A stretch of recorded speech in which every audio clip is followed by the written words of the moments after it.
সৰুপথাৰ সমষ্টিৰ উৰিয়ামঘাটত শতাধিক সংখ্যালঘু লোকৰ ভাৰতীয় জনতা পাৰ্টিত যোগদান।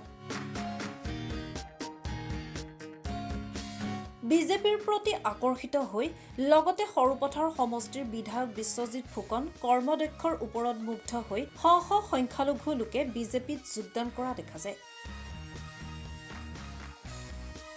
বিধায়ক বিশ্বজিৎ ফুকন আৰু বড়োকছাৰী স্বায়ত্তশাসিত পৰিষদৰ কাৰ্যবাহী সদস্য প্ৰদীপ স্বৰ্গীয়াৰীৰ উপস্থিতিত ৰাণানগৰৰ দলনি পথাৰ দামে মছজিদৰ প্ৰাংগণত সংখ্যালঘু লোকসকলে বিজেপিত যোগদান কৰে। সংখ্যালঘু লোকসকলে উন্নয়নৰ স্বাৰ্থত ভাৰতীয় জনতা পাৰ্টিত যোগদান কৰিছে বুলি কয় বিধায়কগৰাকীয়ে। ভাৰতীয় জাতীয় কংগ্ৰেছে সংখ্যালঘু লোকসকলক ভোট বেংকৰ দৰে ব্যৱহাৰ কৰিছে বুলি বিধায়কগৰাকীয়ে মন্তব্য কৰে। উন্নয়ন আৰু বিকাশৰ ক্ষেত্ৰত কোনো ধৰ্মীয় কথা নাহে বুলি কৈ বিধায়কগৰাকীয়ে কয় যে ভাৰতীয় জনতা পাৰ্টিয়ে উন্নয়নৰহে ৰাজনীতি কৰে। উৰিয়ামঘাটৰ ৰাণানগৰ জামে মছজিদৰ প্ৰাংগণত কেইবাশো ধৰ্মীয় সংখ্যালঘু লোকে ভাৰতীয় জনতা পাৰ্টিৰ প্ৰতি গভীৰ আস্থা প্ৰকাশ কৰি যোগদান কৰিছে। তেওঁলোকে এটা কথা অনুভৱ কৰিছে আৰু আমাক কৈছে যে উন্নয়নৰ স্বাৰ্থত উন্নয়নৰ লগত তেখেতসকল থাকিব বিচাৰিছে। ইমান দিনে যে কংগ্ৰেছ দলে মিছা কথাই তেওঁলোকক প্ৰলোভিত কৰি ৰাখিছিল, উন্নয়নৰ পৰা বহুত দূৰত ৰাখিছিল আৰু কেৱল ভোট বেংকৰ কাৰণেই ব্যৱহাৰ কৰি আছিল, সেই কথা তেওঁলোকে অনুভৱ কৰিছে। আৰু আহি থকা দিনবিলাকত এই অঞ্চলৰ যিসকল সংখ্যালঘু লোক আছে, সকলো সংখ্যালঘু লোকেই ভাৰতীয় জনতা পাৰ্টিৰ প্ৰতি সমৰ্থন আগবঢ়াবলৈ সংকল্প লৈছে।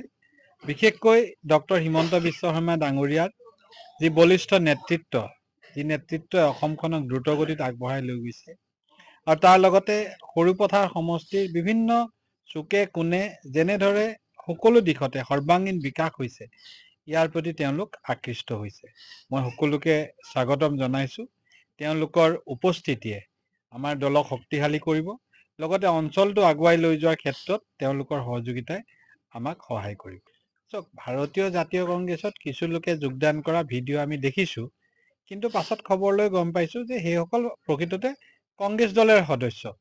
বিজেপি দলৰ কোনো বিষয়ববীয়া কোনো সদস্য আজিলৈকে ভাৰতীয় জাতীয় কংগ্ৰেছত যোগদান কৰা নাই। আপুনি যদি চায়, তেওঁলোকে কৈ দিয়ে যে ভাৰতীয় জাতীয় কংগ্ৰেছত বিজেপিৰ কোনোবাই জইন কৰিছে, কিন্তু এজন মানুহ দেখুৱাই দিয়ক যিজন বিজেপিৰ বিষয়ববীয়া, বিজেপিৰ দায়িত্বত আছে আৰু দায়িত্বৰ পৰা গৈ তেওঁলোকে কংগ্ৰেছত জইন কৰিছে, তেনেকুৱা কোনো ঘটনা ঘটা নাই। মাত্ৰ ৰাইজক আভুৱা ভাৰিছে যে বিজেপি দলৰ পৰা আহিছে বুলি, আৰু ৰাইজে নিজেও গম পায়, গাঁওখনৰ মানুহে গম পায় যে তেওঁলোক বিজেপিৰ নহয়, প্ৰকৃততে তেওঁলোক আগৰ পৰাই কংগ্ৰেছ দলৰ সদস্য।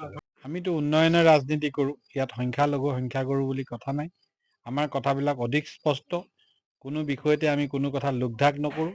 আমাৰ নীতি সম্পৰ্কত আমি সকলোকে মুকলিকৈ কওঁ আৰু উন্নয়ন বিকাশৰ সম্পৰ্কত কেতিয়াও ক'তো ধৰ্মৰ কথা নাহে। উন্নয়ন সামগ্ৰিকভাৱে সকলোৰে হ'ব লাগিব।